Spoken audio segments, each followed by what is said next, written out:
أعوذ بالله من الشيطان الرجيم. بسم الله الرحمن الرحيم.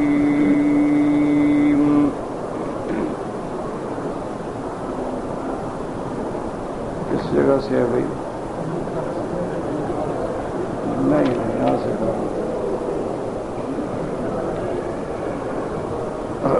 بسم الله الرحمن الرحيم. ونفخ في الصور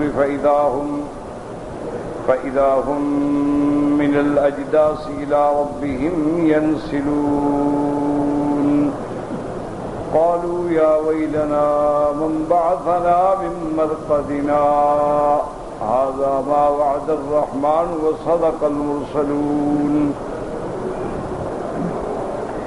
إن كانت إلا صيحة واحدة فإذا هم جميع لدينا محضرون.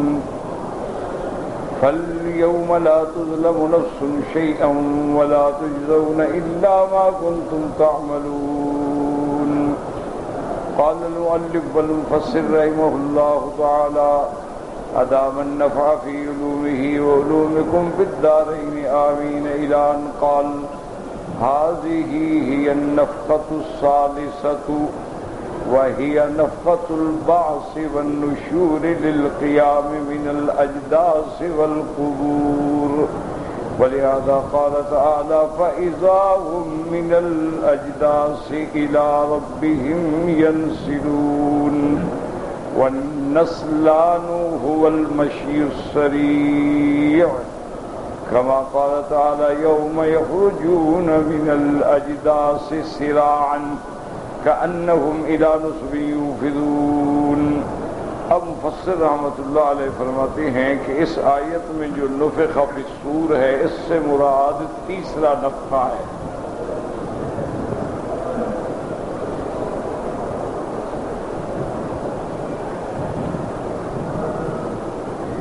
یاد رکھیں کہ مفسرین کرام نے علماء کرام نے فرماتے ہیں، بعض علماء فرماتے ہیں کہ نفخ صور جو ہے وہ 3 دفعہ ہو. ثلاث نفخات، 3 نفخے ہوں. ایک ہوگا نفخۃ الفزع، ایک ہوگا نفخۃ الصاعق، ایک ہوگا نفخۃ البعث. تو 3 نفخات کا ذکر کیا ہے، کیونکہ قرآن پاک میں ایک جگہ آتا ہے وَنُفِخَ فِي الصُّورِ فَفَزِعَ مَن فِي السَّمَاوَاتِ وَمَن فِي الْأَرْضِ، کہ جب سور میں پھونکا جائے گا، فَزِعَ مانا گھبرا جانا، پریشان ہو جانا. تو دوسری جگہ تو وَنُفِخَ فِي الصُّورِ فَصَعِقَ مَن فِي السَّمَاوَاتِ وَمَن فِي الْأَرْضِ. سور پھونکا جائے گا جو کچھ کے آسمانوں اور زمینوں میں ہے. لفظ صاعقہ عام طور پہ آتا ہے بے ہوشی کے لیے. کہتے ہیں جی افاقہ، یعنی وہ اٹھ گیا. صاعقہ بے ہوش ہو کے گر گیا. یاد رکھیں، اس کو سمجھنے کی کوشش کریں. جیسے اللہ پاک نے قرآن مقدس میں سیدنا موسیٰ علیہ السلام کے واقعے میں ذکر فرمایا کہ جب اللہ نے موسیٰ علیہ السلام سے کلام فرمائی، آپ کو نبوت اور رسالت کا تاج پہنایا، آپ کو معجزات عظیمہ عطا فرمائے، تو موسیٰ علیہ السلام کے دل میں خیال آیا کہ بھی آج تو رحمت کا دریا بہہ رہا ہے تو فائدہ اٹھانا چاہیے. تو اس لیے موسیٰ علیہ السلام نے عرض کیا کہ رب ارنی انظر الیک قال لن ترانی ولکن انظر الی الجبل. اللہ تبارک و تعالیٰ سے درخواست کی کہ مولا آپ نے مجھے کلام کا شرف بخشا ہے بغیر واسطہ، بغیر کسی فرشتے کے، تو اگر اتنا کرم فرمایا ہے تو دل چاہتا ہے کہ بولنے والے کو دیکھ بھی لوں تو زیارت بھی نصیب ہو جائے. رب ارنی انظر الیک. اللہ نے فرمایا قال لن ترانی ولکن انظر الی الجبل فَإِنِ اسْتَقَرَّ مَكَانَهُ فَسَوْفَ تَرَانِي. اللہ نے فرمایا موسیٰ علیہ السلام تم نہیں دیکھ سکتے ہو، تمہاری طاقت نہیں ہے کہ تم پروردگار عالم کا دیدار کر سکو، تمہیں ہرگز نہیں دیکھ سکتے ہو. اچھا تمہاری رضا کے لیے ایک تھوڑا سا تمہیں نمونہ دکھاتے ہیں کہ یہ سامنے جو پہاڑ ہے اس پہ ہم اپنی تجلی ڈالتے ہیں، اگر یہ پہاڑ اس کو برداشت کر لے، متحمل ہو جائے تو پھر شاید تم بھی برداشت کر لو گے۔ تو فلما تجلی ربہ للجبل، اب اللہ نے اپنی تجلی مبارک ڈالی، جعلہ دکا فخر موسیٰ صعقا، اب اللہ نے جب تجلی ڈالی تو ریزہ ریزہ ہو گیا پہاڑ، اور موسیٰ علیہ السلام جو کھڑے تھے نا گر گئے، بے ہوش ہو گئے۔ فخر موسیٰ صعقا فلما افاق قال سبحانک، اب جب بے ہوشی سے ہوش میں آئے تو کہا کہ مولا تیری ذات پاک ہے، میری توبہ ہے، میں نے غلط سوال کیا، جو مجھے زیب نہیں دیتا تھا سوال کرنا، اور میں توبہ کرتا ہوں۔ تو وہاں بھی دونوں لفظ آ گئے، فخر موسیٰ صعقا، یہاں بھی وہی لفظ ہے، نفخ فی الصور فصعق من فی السماوات ومن فی الارض الا من شاء اللہ۔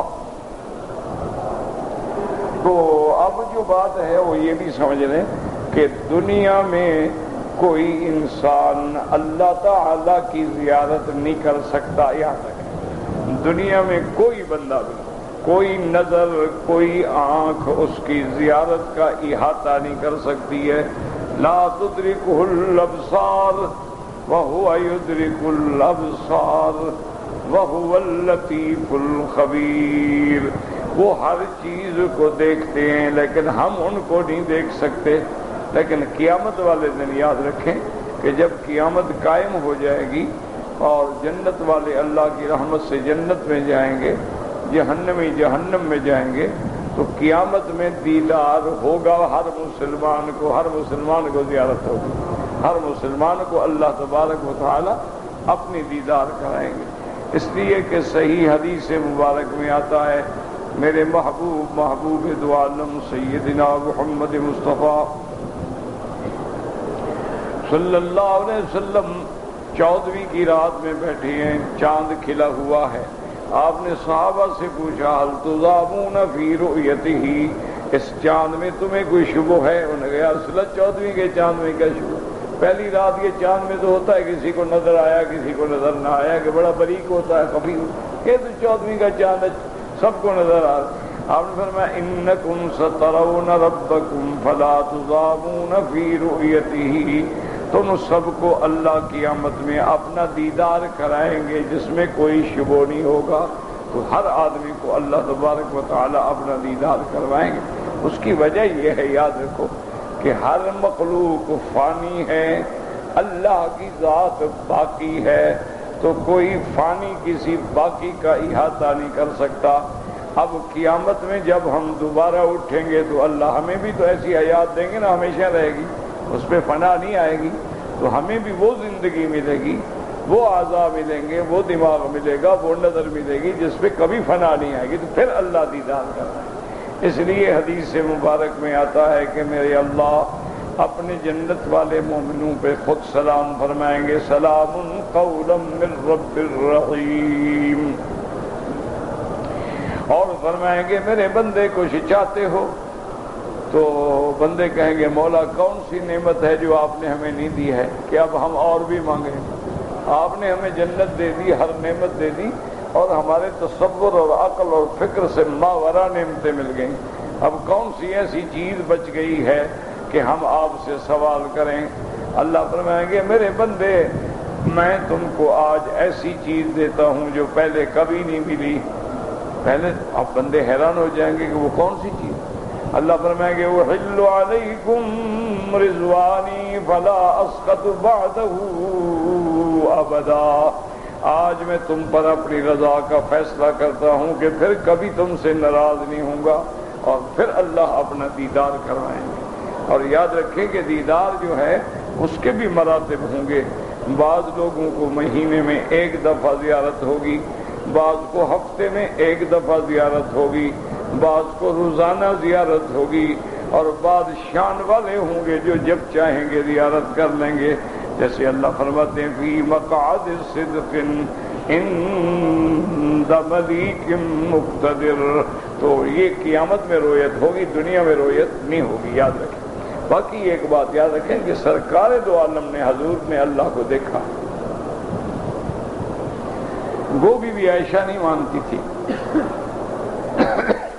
بی بی عائشہ صدیقہ نہیں مانتی، وہ بلکہ ناراض بھی ہو جاتی، سیدہ عائشہ صدیقہ غصے میں بھی آ جاتی، جو کہتا نا کہ حضور نے اللہ کو دیکھا ناراض ہو جاتی، اور میں کذب علی اللہ، اللہ میں جھوٹ بولتا ہے، جھوٹ بول رہا ہے، نہیں دیکھا حضور۔ جب قرآن کہتا ہے لا تدرکہ الابصار، کوئی آنکھ اس کا احاطہ نہیں کر سکتی، تو پھر حضور نے کیسے دیکھا ہے؟ یہ تو قرآن کے خلاف ہے۔ لیکن یاد رکھیں حضرت ابن عباس، حضرت عبداللہ ابن مسعود اور بڑے بڑے جلیل القدر صحابہ جو ہیں، بلکہ جمہور صحابہ، ان کی روایت ہے کہ اللہ پاک نے حضور کو دیدار کرایا ہے۔ فاصطفى موسیٰ لکلامہ ومحمد لرؤیتہ، اللہ نے موسیٰ علیہ السلام کو اپنے کلام کے لیے چن لیا اور میرے مدنی محمد مصطفیٰ کو اپنا دیدار بھی کرایا۔ لیکن یاد رکھو دیدار کا معنی یہ نہیں کہ بغیر کلام کے، کلام بھی اور دیدار بھی، یعنی موسیٰ علیہ السلام کو صرف کلام ملا، دیدار نہیں ملا، میرے مدنی کو دونوں چیزیں ملی، کلام بھی نصیب ہوئی اور دیدار بھی نصیب ہوا۔ چونکہ جب آپ نمازیں بخشوانے کے لیے گئے تو راستے میں کوئی واسطہ نہیں ہے۔ حضرت موسیٰ علیہ السلام نے فرمایا فصلوا التخفیف ارجع الی ربک، اپنے رب کے پاس لوٹ کے امت کے لیے رعایت مانگے۔ تو اب حضور جاتے تو کوئی درمیان میں واسطہ ہے ہی نہیں، تو جو کلام ہو رہی ہے وہ بلا واسطہ ہے، تو شرف کلام بھی بخشا اور شرف رویت بھی بخشا ہے۔ تو اب محدثین کرام نے، اللہ ان کی قبروں پہ کروڑوں رحمتیں فرمائے، انہوں نے حدیثوں کو اور اقوال کو جمع کیا کہ بھئی بی بی عائشہ کوئی معمولی بات تو نہیں ہے نا، بی بی عائشہ بھی تو عالمہ ہے نا، اور پھر زوجہ محمد مصطفیٰ ہیں، امہات المؤمنین ہیں، اور اللہ نے اتنا علم دیا ہے کہ بڑے بڑے صحابہ دروازے پہ بیٹھ کے بی بی عائشہ سے علم سیکھتے تھے۔ تو بی بی عائشہ جو کہہ رہی ہے، انہوں نے کہا بی بی بھی ٹھیک کہتی ہے، صحابہ بھی ٹھیک کہتے ہیں، کوئی اختلاف نہیں۔ تو انہوں نے کہا بھی کیسے اختلاف ہے؟ وہ کہتی ہے حضور کو حضور نے نہیں دیکھا، صحابہ کہتے ہیں دیکھا۔ تو انہوں نے کہا وجہ یہ ہے کہ حضور نے دنیا میں رہتے ہوئے، زمین پہ رہتے ہوئے خدا کو نہیں دیکھا، حضور نے جب دیکھا ہے تو آسمانوں پہ تھے، دنیا میں تو تھے نہیں۔ یہ احکام دنیا کے لیے ہے، آسمانوں کے لیے تھوڑے، آسمان کے احکام الگ ہوتے ہیں اور دنیا کے احکام الگ ہوتے ہیں۔ اب دیکھو نا، آسمان پہ جب حضرت آدم حوا تھے وہ باتیں الگ ہیں، اور جب زمین پہ آئے تو وہ باتیں الگ ہیں۔ تو آسمانوں کے احکام الگ ہوتے ہیں اور زمین۔ حضور پاک نے جب دیکھا تو لیلۃ المعراج ہے، آپ تو آسمانوں پہ ہیں، اگر وہاں دیکھیں تو اس آیت کا کوئی مخالف نہیں۔ اچھا خدا کی شان دیکھیں کہ مسلمان جب دیکھیں گے انشاءاللہ، دعا کریں اللہ ہمیں بھی نصیب فرمائے۔ وما ذلک علی اللہ بعزیز، اللہ کے آگے کیا مشکل ہے، وہ ہم جیسے گناہگاروں سے بھی راضی ہو جائے۔ کیوں؟ وہ تو رحیم ہے نا، وہ تو کریم ہے نا، وہ تو راضی ہونا، وہ تو بخشنا چاہتا ہے، رحمت فرمانا چاہتا ہے۔ رحمتی وسعت کل شیء، حتیٰ کہ اللہ کے قرآن میں ہے کہ میری رحمت ہر چیز پہ اوسع ہے، تو اس کی رحمت اتنی بڑی ہے۔ لیکن صحیح حدیث میں ہے کہ رحمت کی 100 ڈگری، 100 جز ہے، اس میں اللہ نے دنیا میں صرف ایک حصہ اتارا ہے، 99 حصہ تو اللہ نے رکھا ہوا ہے، وہ قیامت میں ظاہر کریں گے، تو پھر رحمت کتنی ہوگی خود اندازہ فرمائیں۔ تو اس لیے اللہ کی رحمت کے آگے کوئی بعید نہیں ہے۔ وما ذلک علی اللہ بعزیز۔ تو اب دماغ میں اچھی طرح رکھ لیں کہ آسمان جب ہم دیکھیں گے قیامت میں، اس وقت بھی تو یہ زمین نہیں ہوگی نا، تو اس زمین پہ رہتے ہوئے واقعی کوئی نہیں دیکھ سکتا ہے۔ تو جب انشاءاللہ اللہ کی رحمت سے جنت میں جائیں گے تو یہ زمین تھوڑی ہوگی۔ یوم تبدل الارض غیر الارض والسماوات وبرزوا للہ الواحد القہار۔ اور بندہ دیکھ بھی نہیں سکتا ہے، وہ تجلیات ہی ایسی ہیں، یا تو اس کی رحمت ہوگی تو وہ طاقت دیں گے، ورنہ کون طاقت رکھتا ہے دیکھنے کی۔ کہ اگر اللہ تبارک و تعالیٰ اپنی تجلی فرمائیں اور اللہ تبارک و تعالیٰ اپنے حجاب اٹھا دیں تو جہاں جہاں تک تجلی جائے ساری دنیا راکھ بن جائے، جل کے ختم ہو جائے. تو یہ تو اللہ تعالیٰ کی عنایت ہوگی کہ ان کی رحمت جو ہے بہت بڑی وسیع ہے. اسی لیے ایک بڑے اللہ والے کی عجیب دعا ہے. اللہ اکبر. وہ فرماتے ہیں یا رب کل شیء. عجیب دعا ہے، ایک اللہ والے کے ایک ولی اللہ کی دعا ہے. وہ فرماتے ہیں یا رب کل شیء رحمتک وسعت کل شیء. یا رب کل شیء رحمتک وسعت کل شیء بقدرتک کل شیء فاغفر لی کل شیء حتی لا تسألنی عن شیء. عجیب دعا. اللہ اکبر. اللہ والوں کی باتیں بھی نرالی، ان کی دعائیں بھی نرالی، ان کی زبان سے نکلے ہوئے الفاظ بھی نرالے ہوتے ہیں. کیا عجیب. کہتے ہیں یا رب کل شیء، سب چیز کے رب آپ ہیں. رحمتک وسعت کل شیء، تیری رحمت نے ہر چیز کو ڈھانپ رکھا ہے. فاغفر لی کل شیء، میری بھی ہر خطا معاف کر دے. حتی لا تسألنی عن شیء، پھر مہربانی کر کسی چیز کا سوال نہ کرنا. بغیر حساب کے مہربانی فرما دے، بغیر حساب کے ہمیں جنت عطا فرما دے. تیرے آگے کیا مشکل؟ تیری رحمت اتنی وسیع ہے، تیری رحمت اتنی وسیع ہے تو ساری دنیا کو جنت میں بھیج دے تو کون پوچھنے والا؟ کسی کو بھی نہ بھیجے تو کون پوچھنے والا؟ تو اتنا بڑے ہیں. تو اس لیے لفظ یاد رکھیں، سائے کا معنی بے ہوش ہونا. کہ موسیٰ علیہ السلام فوت تو نہیں ہو گئے نا؟ جب پہاڑ پہ تجلی ہوئی تو موسیٰ علیہ السلام گر گئے، گرنے کے بعد بے ہوش ہو گئے، موت تو نہیں آئی نا. فخر موسیٰ صاعقا، موسیٰ علیہ السلام گرے اور بے ہوش ہو گئے. اچھا ایک بات اب مشکل یہ آ گئی ہے، اللہ معاف فرمائے، کہ ہر آدمی نے اپنے بعض لوگوں نے ایک قصہ بنا دیا. وہ کہتے ہیں جی کہ یہ جو سرما تم پہنتے ہو یہ اسی پہاڑ کا سرما ہے جس کو اللہ نے تجلی کی تھی اور ریزہ ریزہ ہو گیا تھا، وہ سارا اٹھا کے تمہارے لیے لے آئے ہیں کہ تم سرما پہنتے ہو. کیا جھوٹ بولنے والی بات. اللہ کے بندے، وہ کہاں کوہ طور اور کہاں وہ پہاڑ اور کہاں اس کا ریزہ ریزہ ہو جانا اور کہاں سرما، کہاں اسمد، کہاں یہ سیاج سرما، کہاں ممیریاں. یہ تو کئی چیزیں، ان کا کیا تعلق ہے کوہ طور. لیکن وجہ کیا ہے کہ دماغوں میں آ گیا نا کہ ہر قبر ہر بات کسی نہ کسی جگہ سے جوڑنی ہے نا. ایک دماغوں میں بیٹھ گیا نا کہ بندوں کی عبادت کرنی ہے، خدا کی عبادت تو کرنی نہیں ہے. تو لہذا جہاں کوئی واقعہ ہوا ہم آ گئے سر ٹکا کے، سجدہ بھی شروع کر دیا کہ یہاں تجلی ہوئی تھی، چلو گر جاؤ سجدہ. انا للہ و انا الیہ راجعون. اللہ ہدایت عطا فرما.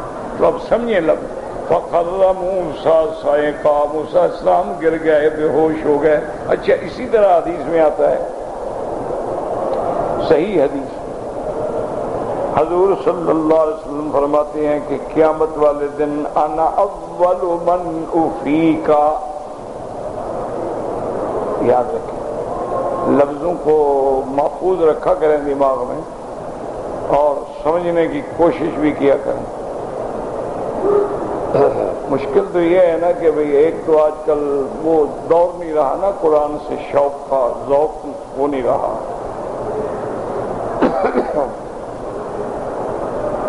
اور طلباء میں تو بالکل نہیں رہا. ان میں تو بس ایک روٹین ہے، آ گئے بیٹھ گئے اٹھ گئے چلے گئے السلام علیکم. بہرحال اسی میں انشاءاللہ بخش دے گا. شکل تو ہم نے بنائی ہوئی ہے نا طالبوں میں، اصل تو ہم نہیں ہیں، شکل ہے. تو کبھی کبھی وہ راضی ہوتے ہیں تو شکل کی وجہ سے بھی مہربانی فرما دیتے ہیں نا. تو بہرحال یاد رکھیں، حضور فرماتے ہیں انا اول من افیق، سب سے پہلے مجھے ہوش آئے گا اور جب میں اٹھوں گا ہوش آئے گا. فَإِذَا مُوسَىٰ قَائِمٌ آخِذٌ بِسَاقِ الْعَرْشِ. فرماتے ہیں میں دیکھوں گا کہ موسیٰ علیہ السلام عرش کے پائے کو پکڑ کے مجھ سے بھی پہلے کھڑے ہیں. تو فرماتے ہیں میں سوچوں گا حل انہ افاق قبلی، کیا وہ مجھ سے پہلے ہوش میں آ گئے، او لم یساک، یا وہ بے ہوش ہوئے ہی نہیں۔ حضور فرماتے ہیں کہ میں جب ہوش میں آؤں گا تو موسیٰ قائم، وہ عرش کا پایا پکڑ کے کھڑے ہوں گے، تو فرماتے ہیں پتہ نہیں وہ بے ہوش ہی نہیں ہوئے یا بے ہوش تو ہوئے لیکن مجھ سے ہوش میں پہلے آ گئے۔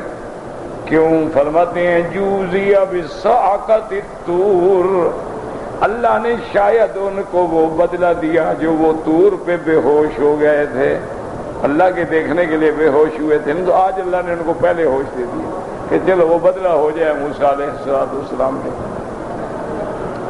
اب سمجھنے والی بات یہ ہے، ہوش یا بے ہوش زندہ ہوتا ہے یا مردہ بھی؟ ہاں جی نہیں، مردہ آدمی کے بارے میں کبھی سنا آپ نے؟ کہے کوئی جی فلانا مردہ بے ہوش ہو گیا پھر ہوش میں آ گیا، کبھی کہیں گے مر گیا، مر گیا تو مر گیا، ختم۔ بے ہوش کہتے ہیں او جی آدمی پتہ کھڑا تھا، کھڑے کھڑے گرا، بے ہوش ہو گیا، معنی ہے زندہ تھا تو بے ہوش ہوا نا۔ تو اس کا معنی کیا ہوا کہ انبیاء زندہ ہیں، اس لیے ہوش کی بات ہو رہی ہے، موت حیات کی بات نہیں ہو رہی۔ حضور پاک نے یہ نہیں فرمایا کہ سب سے پہلے مجھے زندہ کیا جائے گا، یہ نہیں فرمایا، فرمایا سب سے پہلے میں ہوش میں آؤں گا۔ کیا مانا؟ یعنی وہ جو سور کا اثر ہوگا اس کی وجہ سے بے ہوشی تو آ جائے گی، لیکن موت اور بے ہوشی میں آسمان و زمین کا فرق ہے، یاد رکھیں۔ اچھا، کبھی کبھی صاعقہ کا لفظ ہوتا ہے، مراد موت ہوتی ہے، کہ جیسے ہم کہتے ہیں کہ النوم اخو الموت، نیند جو ہے یہ بھی موت ہے، نیند جو ہے یہ بھی گویا ایک موت ہے۔ اللہ یتوفی الانفس حین موتہا، تو اس لیے بعض علماء فرماتے ہیں کہ نہیں، معنی یہ ہے کہ ہر چیز ختم ہو جائے گی۔ فصعق من فی السماوات ومن فی الارض الا من شاء اللہ، مگر جن کو اللہ چاہے ان پہ موت ہی نہیں آئے گی، بے ہوشی نہیں آئے گی۔ کیا معنی؟ ہر چیز فنا ہوگی لیکن جن کو اللہ چاہے گا ان پہ فنا نہیں آئے گی۔ جنت فنا نہیں ہوگی، جنت پہ فنا نہیں آئے گی، جنت کے غلمان و حوروں پہ فنا نہیں آئے گی، عرش و کرسی پہ فنا نہیں آئے گی۔ اس لیے الا من شاء اللہ، مگر جس کو اللہ چاہے ان پہ نہ بے ہوشی آئے گی نہ فنا آئے گی، تو یہ چیزیں جو ہیں ہمیشہ زندہ رہیں گی۔ اچھا، اس کے بعد تو اس لیے علماء نے فرمایا کتنے سور ہو گئے، نفقۃ الفزع، نفقۃ الصعق، اور پھر سور پھونکا جائے گا، وہ کیا ہے؟ نفقۃ البعث۔ نفقۃ البعث معنی یہ ہے کہ پھر سب اپنے قبروں سے کھڑے ہو جائیں گے۔ اس لیے بعض مفسرین فرماتے ہیں کتنے نفقات ہو گئے، یاد رکھیں بڑے مشکل بات ہوتی، ایک آیت سمجھ لو نا، وہ زیادہ بہتر ہوتا ہے کہ سبق 2 سپارے پڑھ لو اور سمجھ ایک آیت نہ آئے۔ تو بعض علماء فرماتے ہیں 3 نفقے ہیں، نفخ فی الصور ففزع من فی السماوات، ایک نفخ فی الصور فصعق من فی السماوات، 2 نفخ فی الصور فاذا هم قیام ینظرون، 3 ہو گئے۔ اور اکثر مفسرین فرماتے ہیں کہ نہیں، نفقات 2، نفقتان، حدیث میں آ گیا ہے کہ 2، نفقۃ الصعق و نفقۃ البعث، ایک ہوگا جس سے مر گئے بے ہوش ہو گئے، ایک ہے جس سے ہوش میں آ گئے، وہ کہتے ہیں 2 ہے۔ وہ کہتے ہیں نفقۃ الفزع جو ہے نا، دراصل وہ بھی فزع اور صعق ایک ہے۔ کیا مطلب؟ پہلے گھبراہٹ ہوگی پھر بے ہوش ہو کے مر جائیں گے، تو فزع اور صعق ایک ہے، اور اس کے بعد جو ہے وہ نفقۃ البعث ہے۔ تو لہذا جمہور کا قول یہ ہے کہ 2 نفقے ہوں گے، ایک نفقۃ الصعق ہوگا، ایک نفقۃ البعث ہوگا۔ فزع جو ہے وہ صعق کے ساتھ ہے کہ ہر چیز میں پہلے گھبراہٹ آتی ہے پھر بندہ ختم ہو جاتا ہے، تو فزع سے شروع ہوگا اور صعق پہ آ کے ختم ہو گیا، اور اس کے بعد نفقہ بعث ہوگا کہ جب سب کے سب کھڑے ہو جائیں گے۔ اچھا، اب 2 لفظ آتے ہیں، ایک جگہ قرآن کہتا ہے فَإِذَا هُمْ قِيَامٌ يَنظُرُونَ کہ سب کھڑے ہوں گے، دیکھ رہے ہوں گے۔ اس لیے بی بی عائشہ نے پوچھا تھا امہات المؤمنین رضی اللہ تعالی عنہ نے، انہوں نے کہا کہ یا رسول اللہ، یہ دیکھیں جن کو اللہ نے حیا دیا ہے نا، جن کو اللہ نے شرم دی ہے، حیا دی ہے، ان کا مقام بھی دیکھیں، اور میری بیٹیاں، میری بہنیں غور سے حدیث سنیں۔ بی بی عائشہ کہتی ہے کہ یا رسول اللہ صلی اللہ علیہ وسلم، جب قیامت کا دن ہوگا ہم سب قبروں سے اٹھیں گے تو ادھر مرد ہے، ادھر عورت ہے، ادھر مرد ہے، ادھر عورت ہے، ادھر مرد ہے، تو قبرستان میں تو سب کٹھے ہوتے ہیں نا، یہاں مرد کی قبر ہے، عورت کی۔ یا رسول اللہ اجنبی لوگ ہوں گے اور پھر کفن بھی نہیں ہوگا، کچھ بھی نہیں ہوگا، جیسے ہم پیدا ہوئے تھے ویسے کھڑے ہو جائیں گے، تو یہ کیسے ہوگا کہ اجنبیوں کے سامنے عورتیں ننگی کھڑی ہوں گی؟ یہ کیسے ہوگا؟ یعنی بی بی عائشہ کو صرف زندگی میں پردے کا خیال نہیں، مرنے کے بعد والے پردے کا بھی خیال ہے کہ جب ہم قبر سے اٹھیں گے اس وقت کیا ہوگا۔ تو جن کو یہاں خیال نہیں ان کو اگلا خیال کیوں آئے گا؟ جن کو یہاں پردے کا خیال نہیں ہے، اللہ کے حرم میں بھی عریاں لباس ہے، چھوٹے بازو ہیں، بال کھلے ہوئے ہیں، بی بی عمرے پہ آئی ہوئی، کپڑے لون کے پہنے ہوئے ہیں کہ بجلی کی لائٹ پڑے یا سورج کی لائٹ پڑے پورا بدن نظر آتا ہے، بی بی صاحبہ عمرے پہ آئی۔ یقین کرو کسی مفتی سے، عالم سے پوچھ لینا، جو عورت جس کے بال نظر آئیں یا بدن نظر آئے، اس عورت پہ اللہ کی لعنت برستی ہے، وہ عمرے کر کے نہیں جاتی بلکہ لعنتوں کا ڈھیر لے کے گھر چلی جاتی۔ اس لیے اپنے اپنے گھروں کو سمجھائیں، اپنی بیٹیوں کو، بہنوں کو، اولادوں کو کہ بھی کعبۃ اللہ میں تو شرم کرو، مدینۃ الرسول میں تو حیا کرو، بعد میں جا کے چاہے تم کپڑے پہنو نہ پہنو، لیکن یہاں تو وہ شرم کر لو، تم خدا کے گھر میں ہو، اللہ کے کعبے میں ہو، حرم مقدس میں ہو، اور اس مقام پہ ہو جہاں قرآن اترا ہے، تم روضہ رسول کے سائے میں ہو، تم مدینہ منورہ میں ہو، تم راستے کے سفر میں ہو، انہی مقام سے گزر رہی ہو جہاں جہاں سے میرا مدنی محمد مصطفیٰ گزرا ہے، اسی جگہ طواف کر رہی ہو جہاں 1,24,000 پیغمبر نے طواف کیا ہے، اسی جگہ صفا مروہ دوڑ رہی ہو جہاں ام اسماعیل دوڑی ہیں، جہاں حضرت اسماعیل اور تمام انبیاء دوڑے ہیں، تو کچھ تو حیا کر لو، 2 دن 4 دن کے لیے ڈرامہ ہی کر لو۔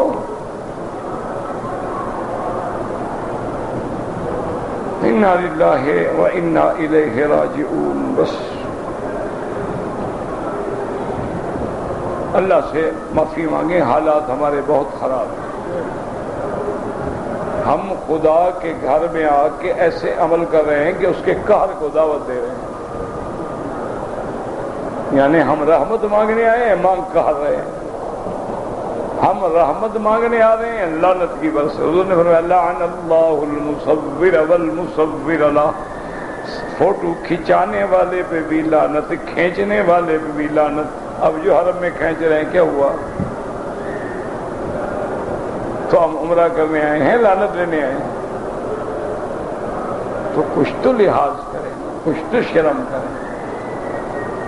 اور یہ لوگ نہیں کر سکتے، حکومت بیچاری کیا کرے، وہ کہتے ہیں ادھر ہو جاؤ، ادھر ہو جاؤ، نماز کا وقت ہے، عورتیں پیچھے چلی جاؤ، اور تمہیں تو سنتا ہی نہیں، ادھر جائیں پھر ادھر جائیں، پھر آگے آ جائیں۔ انا للہ، اور پھر فخر سے جا کے بتائیں گی میں نے جناب 10 مردوں کو دھکے دے کے حجر اسود کو بوسہ دیا تھا، وہ ثواب نہیں کمایا۔ بی بی تم لعنت لے کے جا رہی، بوسہ دینا سنت ہے اور غیر مرد کو بدن لگنا حرام ہے، ارتکاب حرام کر کے سنت حاصل کرنے کا کیا مسئلہ ہے؟ لوگ تو اتنے گھبراتے تھے، اتنے ڈرتے تھے کہ اب دیکھیں حضرت ابن عباس جیسا آدمی، حبر المفسرین، یعنی صحابہ میں قرآن کے علم میں ابن عباس سب سے آگے تھا، اتنا بڑا عالم تھا، اللہ اکبر، کہ حضرت عمر ان کو آگے بٹھاتے، بدری صحابہ کو پیچھے بٹھاتے۔ تو بعض صحابہ نے کہا یہ ہمارے بچوں سے چھوٹا ہے، حضرت عمر اس کو آگے کر دیتے ہیں، فرمایا اس کو اللہ نے جو قرآن کا علم دیا وہ تمہیں نہیں دیا۔ اتنا بڑا آدمی ہے کہ اس کا لقب ہے حبر المفسرین، اور جس کے سینے پہ میرے مدنی نے ہاتھ رکھا اور فرمایا اللہم علمہ التأویل، اللہ میرے اس صحابی کو قرآن کی تفسیر کا علم عطا فرما۔ پھر نبی کی دعا کیسے نہیں لگی؟ اتنا بڑا آدمی ہے، اتنا بڑا مفسر ہے، اتنا بڑی شان ہے، طائف میں فوت ہو گئے، مدینہ مکہ نہیں آئے۔ یہاں سے 130 کلومیٹر ہے طائف، آپ کی قبر وہی ہے، حضرت ابن عباس کی قبر مبارک وہی ہے، ساری زندگی پھر بعد میں وہی رہے ہیں آپ۔ سارے صحابہ نے کہا حضرت مکہ رہے ہیں، فرمایا بھائی مجھے ڈر لگتا ہے حرم میں غلطی ہو جائے، حرم میں رہتے ہوئے خطا ہو جائے، مجھ سے طائف میں 70 خطا ہو جائے وہ ٹھیک ہے، لیکن مکے میں ایک بھی نہ ہو۔ ڈر کے مارے حرم میں نہیں آئے۔ مسجد عائشہ دیکھیے نا، مسجد عائشہ کے قریب خیمے لگاتے تھے، ایک خیمہ حرم کی حد میں، ایک خیمہ حرم کے باہر۔ فرماتے تھے جب عبادت کرنی ہو تو حرم کی حد میں چلا جاتا ہوں، جب بیوی بچوں کے ساتھ کھانا کھانا ہو بیٹھنا ہو تو حرم کی حد سے نکل آتا ہوں، کہیں غلطی نہ ہو جائے حرم میں، کہیں کوئی زبان سے بات نہ نکل جائے، کسی ملازم کو ڈانٹ بیٹھوں، کسی بیوی کو کوئی سخت لفظ کہہ دوں، تو وہ اللہ کے حرم میں غلطی نہیں ہونی چاہیے۔ اسی لیے امام ابو حنیفہ رحمۃ اللہ علیہ فرماتے ہیں کہ مکہ مکرمہ کے حرم میں یا مدینہ کے حرم میں مستقل قیام جو ہے وہ فرماتے ہیں ناجائز ہے، کہ بندہ مستقل نہ رہے۔ اس لیے وہ فرماتے تھے کہ اگر اللہ کے حرم میں غلطی کر لی پھر کیا ہوگا،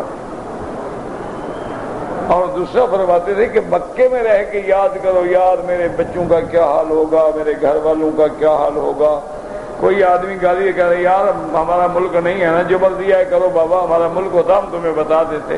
فرماتے یہاں رہ کے اپنے ملک کو یاد کرے، اس سے بہتر ہے کہ اپنے ملک میں رہ کے مکے مدینے کو یاد کرے۔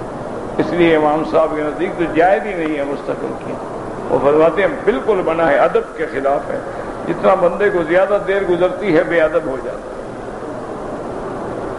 ہم نے خود دیکھا ہے جب نئے نئے لوگ آتے ہیں نا جی، وہ ہمارے عربی لوگ مثال دیتے ہیں، وہ کہتے ہیں پاکستانی، ہندوستانی، بنگلہ دیشی، کہتے ہیں ہندی سندھی سادات مکہ، وہ کہتے ہیں یہ سارے جو آئے ہیں نا ہمارے پاس ہند سے سندھ سے، کوئی کشتہ یہاں آ کے سب سید بن گئے، سب سردار بن گئے ہیں۔ تو وہ کہتے ہیں کہ جب یہ نیا نیا آئے نا تو یہ فرشتہ ہوتا ہے، اور جب اقامہ مل جائے اور سال گزر جائے پھر انسان ہوتا ہے، جب 2-4 سال کے بعد پیسے آ جائیں پھر شیطان ہوتا ہے۔ اور بالکل ٹھیک ہے، ہم تو رات دن بھگت رہے ہیں نا، ہمارا تو گزارا ہے نا آخر لوگوں کے ساتھ۔ جب نیا نیا آدمی آئے نا جی، دیکھو اس کی نماز دیکھو، اس کا طواف دیکھو، کعبے کو دیکھ کے جناب روتے روتے بے ہوش ہو جاتا ہے۔ اب اس کو کہو مجھے آنسو بہا کے دکھا دے، اب کیوں نہیں رونا آتا؟ دل گندا ہو گیا، میلا ہو گیا، زنگ لگ گئی ہے، رونا کیسے ہے؟ جب دلوں پہ زنگ لگ جائے نا رونا نہیں آتا، یاد رکھو، شقاوت آ جاتی ہے۔ رونا تو نصیب والے کو آتا ہے، رونا جو ہے وہ تو نصیب والے کو آتا ہے۔ اسی لیے تو اللہ جب بچہ پیدا ہوتا ہے سب سے پہلے کیا سکھاتے ہیں کہ بھئی سارے کام تیرے رونے سے ہونے ہیں، تم رونا شروع کرو، ماں دوڑے گی، بہن دوڑے گی، بیٹیاں سب دوڑیں گے، بھوکا ہے دودھ پلاؤ، بلا کرو، اٹھاؤ، بچہ گر گیا، پیشاب نکل گیا، یہ بس رونا سیکھ لو تو سارے کام ہو گئے۔ تیرا پہلا سبق کیا ہے؟ رونا ہے۔ اسی لیے میرے مدنی کا فرمان ہے، یہ قصے کہانیاں نہیں، الحمدللہ۔ فرمایا لو کنتم تعلمون ما اعلم، اگر تم وہ باتیں جان لیتے جو میں نے جانی ہیں، فرمایا لضحکتم قلیلا فلبکیتم کثیرا، تم ہنسنا چھوڑ دیتے اور زیادہ سے زیادہ اللہ کے آگے روتے۔ یہ تو حضور صلی اللہ، اسی لیے فَلْيَضْحَكُوا قَلِيلًا فَلْيَبْكُوا كَثِيرًا۔ تو رونا جو ہے نا یہ بہت بڑی چیز ہے۔ اور جب آدمی کا آنسو گرتا ہے نا، ایک اللہ کے ولی جو تھے نا، جب آنسو آتا تھا نا وہ چہرے پہ مل لیتے تھے. تو ساتھی حضرت یہ کیا کرے؟ فرمایا یہ رحمت کے آنسو ہیں. جب آنسو آتا ہے اللہ فرماتے ہیں کہ میرے بندے کو 500 سال تک جہنم سے دور کر دو. فرماتے ہیں اس لیے میں مل لیتا ہوں یہ سارا چہرہ پہ سارا کچھ دور ہو جائے نا. تو بہرحال الدموع جو ہے نا جی، اللہ کے نبی نے دعا مانگی ہے کہ وَمِنْ عَيْنٍ لَا تَدْمَعْ، اللہ مجھے اس آنکھ سے پناہ دے جو تیری خوف سے نہ روئے. تو یہ نہ رونا تو عذاب ہے اللہ کا. آج جناب مجھے خاص طور پہ یہ جو پرانے ہیں نا 10 سالہ 20 سالہ 25 سالہ 30 سالہ، یہ جو پرانی کیٹیگری ہے نا پچھلے قرن کی، پچھلی صدی والے، ان کو گو مجھے رونا دکھا دیں. دل میلے ہو گئے، سیاہ ہو گئے ہیں، سارا دن حرم میں جھوٹ بولتے ہیں، دھوکے دیتے ہیں، فریب کرتے ہیں، فراڈ کرتے ہیں. اللہ معاف کرے، ویزے بیچتے ہیں، عورتوں کے پاسپورٹ ہوئے مردوں کے فوٹو لگا دیتے ہیں، ٹکٹیں بیچتے ہیں، ہر بلا بیچتے ہیں. ان کو تو جو ملے بیچتے ہیں، پانی بیچتے ہیں، زمزم بیچ، جو مرضی آئے بیچتے. روٹی تو کما کھائے کسی طور مچھندر، حلال ہو حرام ہو پیسہ آئے بس. تو اس لیے یاد رکھیں. اب دو باتیں.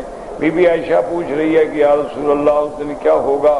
حضور پاک نے فرمایا عائشہ کیا سوچ رہی ہو، وہ دن تو ایسا سخت ہوگا کہ جس کی آنکھیں کھلی ہیں پھٹی رہ جائیں گی، ان کو طاقت ہوگی ادھر ادھر دیکھیں.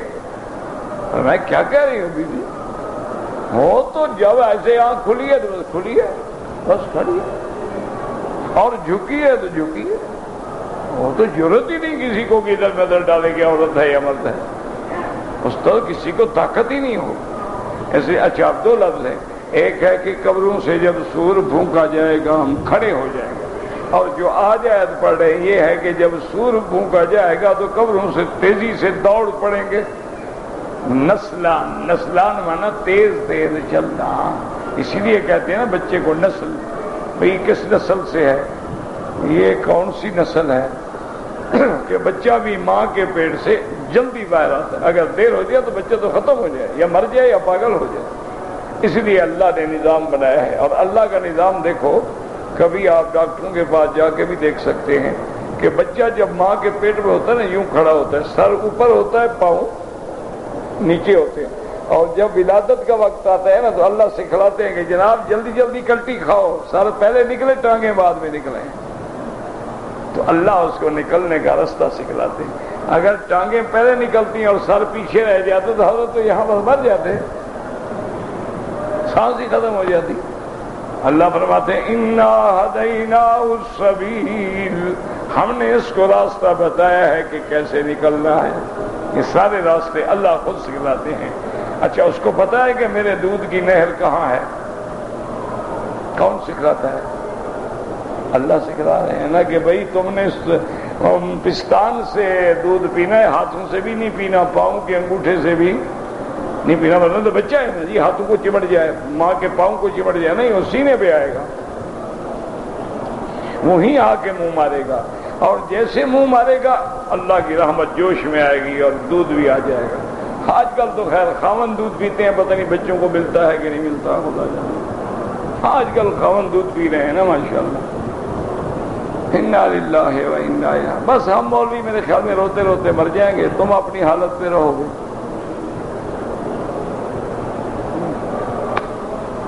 لیکن بہرحال ہمیں کہنے کا ثواب تو ملے گا، تبلیغ کرنے کا ثواب تو ملے گا نا. باقی تم مانو نہ مانو، ہم کو ٹھیکیدار ہیں، تمہیں منوانے کے لیے تھوڑا آئے ہیں، تمہیں سنانے کے لیے آئے ہیں، تمہیں بتلانے کے لیے آئے ہیں، تمہیں کہنے کے لیے آئے ہیں. منوانا نہ منوانا میرے اللہ کے ہاتھ میں ہے، وہ چاہے تو ہدایت دے دے، وہ چاہے تو نہ دے. اس کے لوگوں نے انبیاء کی بات نہیں مانی تو مولوی کی کیا طاقت. اس لیے یاد کہ فرمایا وَنُفِخَ فِي الصُّورِ، تو یہ بھی مخالف نہیں آیا. کیا مانا؟ پہلے کھڑے ہو جائیں گے، اس کے بعد پھر معاشر کی طرف جائیں گے. وَنُفِخَ فِي الصُّورِ فَإِذَا هُم مِّنَ الْأَجْدَاثِ. اب مفسر وہی پہلا قول نقل کریں، هذه هي النفخة الثالثة وهي نفخة البعث والنشور للقيام من الأجداث والقبور. اجداس بھی قبر کو کہتے ہیں، جدت اجداس جمع ہے قبور۔ وَلِهَذَا قَالَ تَعَالَى، اس لیے اللہ نے فرمایا فَإِذَا هُمْ مِنَ الْأَجْدَاثِ إِلَىٰ رَبِّهِمْ يَنْسِلُونَ۔ وَالنَّسْلَانِ، نسل کیا مانا؟ وَالْمَشْيُ السَّرِيعُ، تیز تیز چلنا۔ جیسے اللہ فرماتے ہیں یوم یخرجون من الاجداث سراعا، کہ قبروں سے جلدی جلدی نکلیں گے۔ یعنون قبورہم التی کانوا یعتقدون فی الدار الدنیا انہم لا یبعثون منہا، کہ جو دنیا میں کہتے تھے کہ ہم نے مرنے کے بعد نہیں اٹھنا ہے، مر گئے بس مر گئے، اب جب اٹھیں گے اب سب کچھ سامنے آ جائے گا۔ فَلَمَّا آيَنُوا مَا كَذَّبُوا بِهِ فِي مَحْشَرِهِمْ قَالُوا يَا وَيْلَنَا مَنْ بَعَثَنَا مِنْ مَرْقَدِنَا وَحَضَرَ فِي عَذَابٍ فِي قُبُورِهِمْ مِنْ السُّتِينَ وَعَدُوا تَشْدِيدَ كَالرَّقَادِ۔ اب جناب فرماتے ہیں اللہ پاک کے قیامت والے دن جب کافر اٹھیں گے تو کہیں گے کہ ہائے کاش کس نے ہمیں اٹھا دیا۔ اب مفسر کہتے ہیں اس کا معنی یہ نہیں کہ ان پہ عذاب قبر نہیں ہوگا، عذاب قبر ہوگا، لیکن قیامت کا عذاب اتنا سخت ہوگا کہ اس کے مقابلے پہ وہ آرام نظر آئے گا۔ اس لیے حدیث مبارک میں آتا ہے کہ جب قیامت والے دن جہنم کے طبقے سے نکال کے، طبقات ناریہ سے نکال کے طبقات زمہریریہ میں بھیجیں گے تو کافر کہیں گے کاش ہمیں وہی واپس بھیج دو، اس سے تو وہی بہتر تھا جو عذاب ہم بھگت رہے۔ اس لیے آدمی جب بڑا عذاب دیکھتا ہے تو پھر چھوٹا جو ہے بھول جاتا ہے، وہ سمجھتا ہے یار وہ تو کچھ بھی نہیں تھا۔ اس لیے کہیں گے قالوا یا ویلنا من بعثنا من مرقدنا ھذا ما وعد الرحمن وصدق المرسلون واللہ اعلم۔ دعا کریں اللہ صحت عافیت دے تاکہ ہم آپ کو زیادہ سے زیادہ خدمت کر سکیں، باقی اللہ کے ہاتھ میں اب بندہ کیا کر سکے۔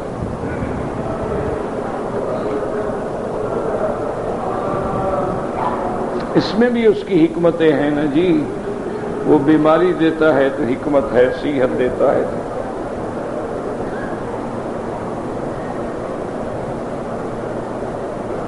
ایک آدمی نے بال تھوڑے سے کٹوا لیے، احرام کھول دیا، 3 گھنٹے کے بعد کسی نے سمجھایا تو سارے بال کٹوا لیے، کوئی دم نہیں، کوئی جرمانہ نہیں، لیکن اللہ توفیق دے تو 2-4 ریال جتنا توفیق ہو صدقہ کر دو۔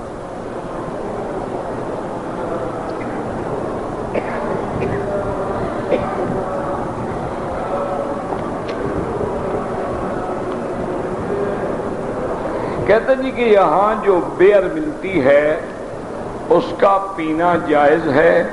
میرا بھائی نہ پیو تو بہتر ہے، لیکن سنا یہی ہے کہ اس میں الکوہل نہیں ہوتا، بلکہ وہ لکھتے ہیں فری الکوہل، کہ اس میں الکوہل نہیں ڈالا گیا۔ اگر الکوہل نہیں ہے تو پھر تو جو کا پانی ہے کیوں نہ پیو بھائی، پھر کیا مسئلہ ہے؟ پھر تو کوئی مسئلہ نہیں۔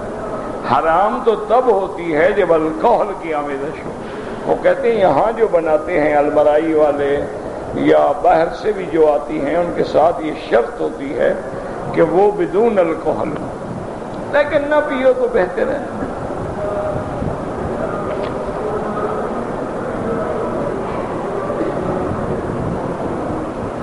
کہتے ہیں جی کہ نیٹ پہ جو بیان کرتے ہیں، آپ نے کہا بھئی میرے کہنے کا معنی یہ ہے اکثر، یہ معنی نہیں ہوتا۔ دیکھو نا جیسے اللہ پاک نے فرمایا حضرت ابراہیم کو کہ بھی ان پرندوں کو ذبح کر کے فَجْعَلْ عَلَىٰ كُلِّ جَبَلٍ مِّنْهُنَّ جُزْءًا، سب پہاڑوں پہ جا کے تھوڑا تھوڑا رکھ دو۔ حضرت ابراہیم ساری دنیا کے پہاڑوں پہ رکھا تھے، ہمالیہ پہ بھی رکھنے گئے تھے۔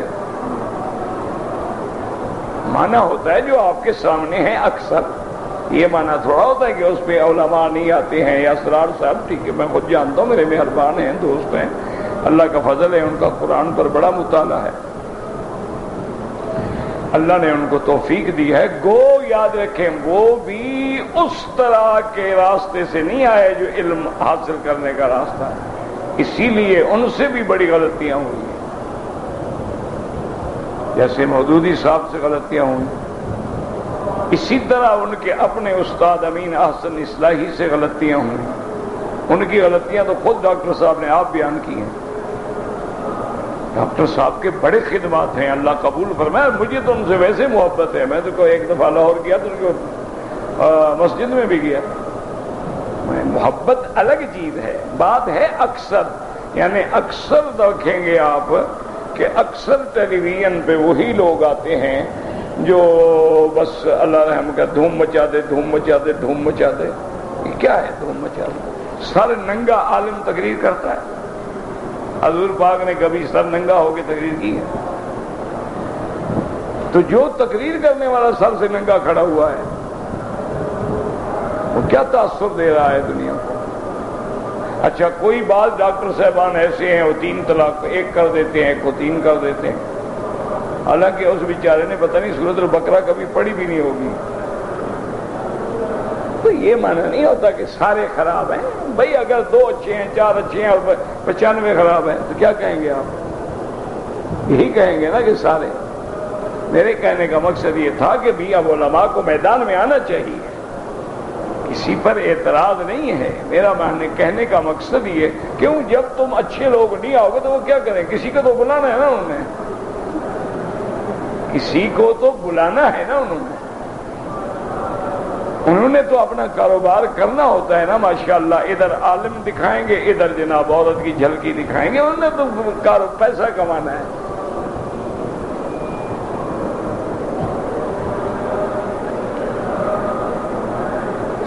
جو آدمی عمرہ کرے اسے حاجی کہنا جائز ہے، حج کیا نہیں تو کیوں کہو؟ یہ بھی کوئی مسئلہ ہے؟ ابھی اس نے حج کیا ہی نہیں بیچارے نے، اس کو عمری کہو۔ روزے رکھنے والے کو روزی کہو، کیا خیال ہے؟ تہجد پڑھنے والے کو تہجدی کہو، خیرات کرنے والے کو خیراتی کہو۔ یہ کہاں لکھا ہوا ہے کہ حاجی کہو حاجی والے کو؟ حضور نے کبھی اپنے نام کے ساتھ لکھا حاجی محمد الرسول اللہ؟ لکھا ہے؟ تو تم نے کہاں سے سیکھ لیا؟ یہ تو حاجی بھی جو کہتے ہیں غلط کہتے ہیں، اپنے آپ کو خامخواہ حاجی کہیں۔ پتہ ہے حج مقبول بھی ہوا نہیں ہوا، اللہ نے قبول بھی کیا نہیں کیا۔ یہ تو ایک دوسرے کو لوگ حج پڑھایا تو چلو نسبت سے حاجی حاجی حاجی کہنا شروع کر دیا۔ نہ کوئی شریعت کا حکم تو نہیں جو حج کرے اس کو حاجی کہو۔ حاجی ابو بکر صدیق کہا ہے آپ نے کبھی؟ سب سے پہلا امیر الحج تھے حضرت ابو بکر تھے۔ حضرت عمر کو کبھی آپ نے کہا حاجی عمر؟ تو یہ صرف تمہارے ملک والوں کے لیے تھا، صحابہ کے لیے نہیں تھا یہ لفظ۔ جو مرضی ہے کہو بابا، اب تو پتہ نہیں ہم حاجی ہیں یا پاجی ہیں، کیا بلا ہیں ہمیں تو، مجھے تو ڈر ہے کہ ہم پتہ نہیں ہیں کیا بلا۔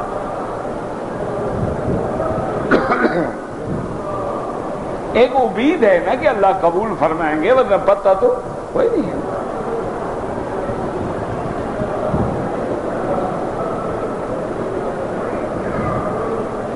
ایک مشت سے داڑھی کم ہو تو گناہ ہے، سنت کے مطابق 1 مشت ہے۔ باقی جس نے رکھی ہے دعا کرو اللہ اس کو بڑھانے کی توفیق دے۔ پہلے کھیتی نکلے گی تو بڑھے گی نا، تم تو نکلنے ہی نہیں دیتے، اس طرح لے کے رات کو سرانے رکھتے ہو۔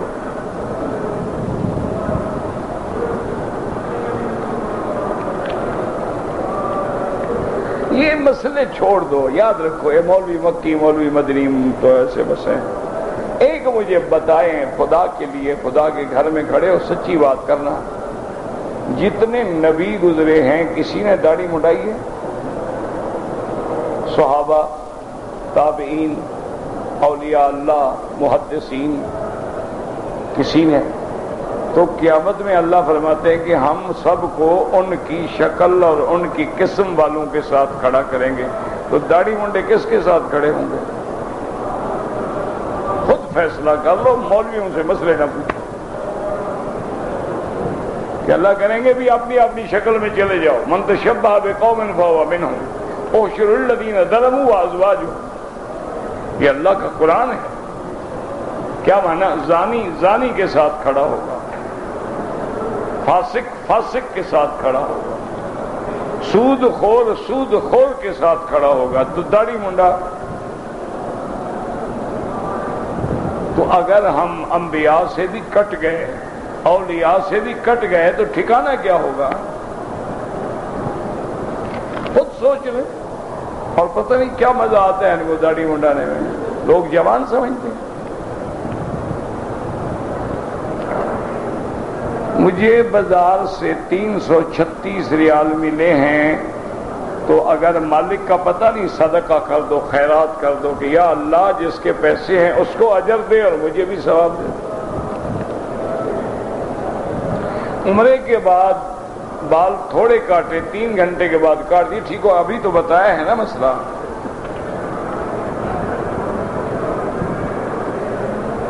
ہم نے 5 دن مکے میں رہنا ہے، پھر مدینے جائیں گے، 7 دن وہاں رہیں گے، نماز قصر ہوگی۔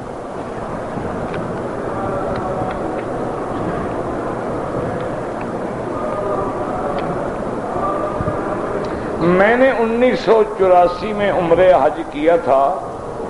ماشاءاللہ بڑا جلدی مسئلہ پوچھ رہے ہو یار، ابھی 1-2 سال اور بھی رہنے دیتے۔ یا حج کر کے گئے، جہاں تم گئے تھے وہاں مولوی سارے مر گئے ہیں، کوئی مولوی نہیں تھا کہ مسئلہ پوچھتے تھے۔ میرے لیے سنبھال کے رکھا کہ پھر جائیں گے مکہ شریف تو پوچھیں گے۔ اچھا جی، حج کیا، حج میں بسترا پھروا دیا تھا، عمرے میں کینچی سے بال کٹوائے۔ جب بسترا پھروا کے آئے، کون سے بال تھے جو تم نے کینچی سے کٹوائے تھے؟ بال تو استرے میں چلے گئے۔ بہرحال جناب اب کیا کریں؟ بہر صورت یہ کہ جی آپ 2 عمرے کیے، 3 غلط کیے تھے، آج دم 1 دیں۔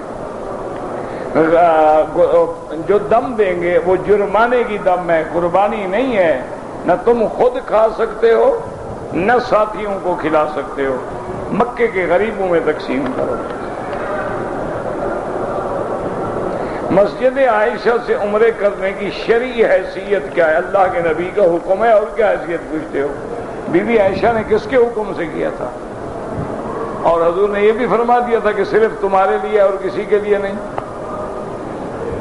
یا عورتوں کے لیے ہے، مردوں کے لیے نہیں۔ اگر فرمایا تھا تو وہ حدیث دکھا دیں، ہم چھوڑ دیں گے۔ کوئی لڑائی کی بات نہیں ہے، جھگڑے کی بات ہی نہیں ہے۔ تو پھر جہاں سے مردوں نے کیا عورتیں نہ کریں ہمیں، یہ کیا مسئلہ ہوا؟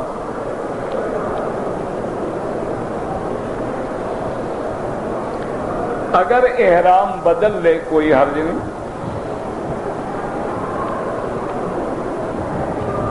ہم نے دم دینا ہے، میرا بھائی منڈی ٹیکسی والے سے کہو کہ مجھے منڈی لے جاؤ، بکرا منڈی، وہاں جا کے بکری خریدو، بکرا دمبا جو ملے، اور ذبح کر کے وہیں غریب لوگ کھڑے ہوتے ہیں ان کو دے دو۔ دم کے جانور کی وہی شرائط ہیں جو قربانی کے جانور کی۔ سارا گوشت تقسیم کریں، سارا گوشت تقسیم کریں، رشتہ داروں کو نہ دیں۔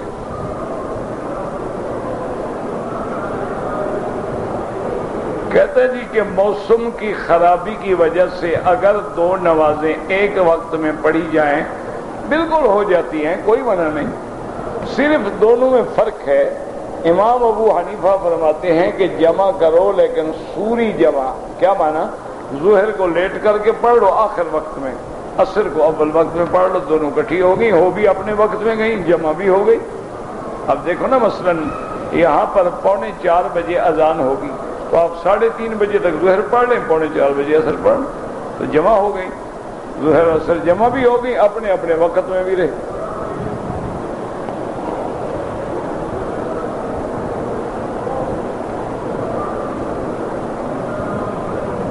اگر میں نے عمرہ کیا ہے، طواف کر کے صفا دوڑ کے اپنے بال خود اس طرح پھیر دوں، بالکل جائز ہے۔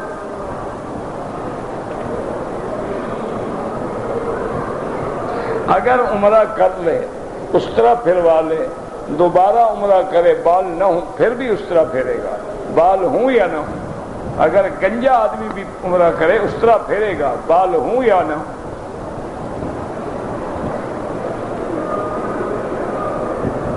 ہم آپ سے ملنا چاہتے ہیں، بالکل جناب، میں کون سا افسر ہوں کہ مجھے چٹ بھیجنا پڑے گا، ابھی اٹھوں گا ملنے۔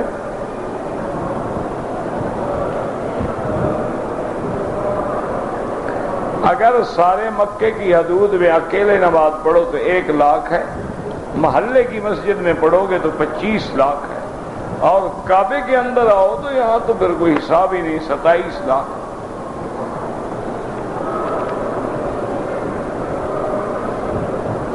ایک آدمی نے 3 دفعہ بیوی کو طلاق دی، حنفی مسلک میں 3 ہو گئی، اور باقی اہل حدیث علماء جانے تم جانو، ان سے فتویٰ لے لو، جو فتویٰ دیں پھر فتوے دینے والے کی ذمہ داری ہے، ہم تو مفتی ہیں نہیں۔ جو لوگ بازار میں صفیں بنا کے کھڑے ہو جاتے ہیں، اگر اگلی صفیں نظر آئیں تو نماز ہو جائے گی، اگر اگلی صف نظر نہ آئے تو نماز نہیں ہوگی۔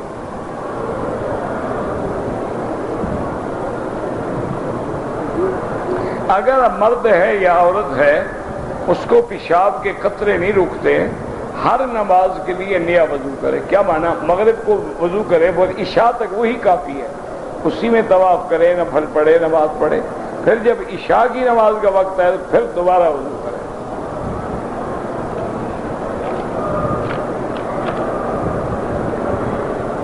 میں اپنے دادا دادی بالکل عمرہ کریں جناب، اگر رمل چکروں میں نہیں کیا کوئی حرج نہیں، کوئی جرمانہ نہیں۔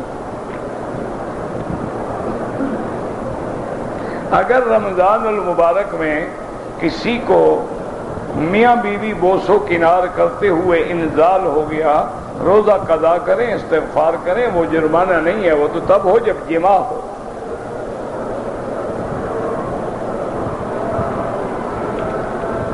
ہم بستری کر لی ہے تو پھر 7 مسکینوں کو کھانا کھلائیں۔ طواف صفا کیا تھا، سر نہیں مڑایا، احرام کھول دیا، کتنی دیر کے بعد سر مڑایا؟ اگر 1-2 گھنٹے میں تو کوئی جرمانہ نہیں، اگر سارا دن گزر گیا تو ایک دم پڑ گئی۔ بھائی احناف کے نزدیک 3 طلاق 3 شمار ہوتی ہیں، وہ 1 نہیں ہوتی۔ صرف بعض علماء اہل حدیث ایک مجلس میں 3 طلاق کو 1 شمار کرتے ہیں، وہ جانے آپ جانے، حنفی مسلک میں کوئی گنجائش نہیں۔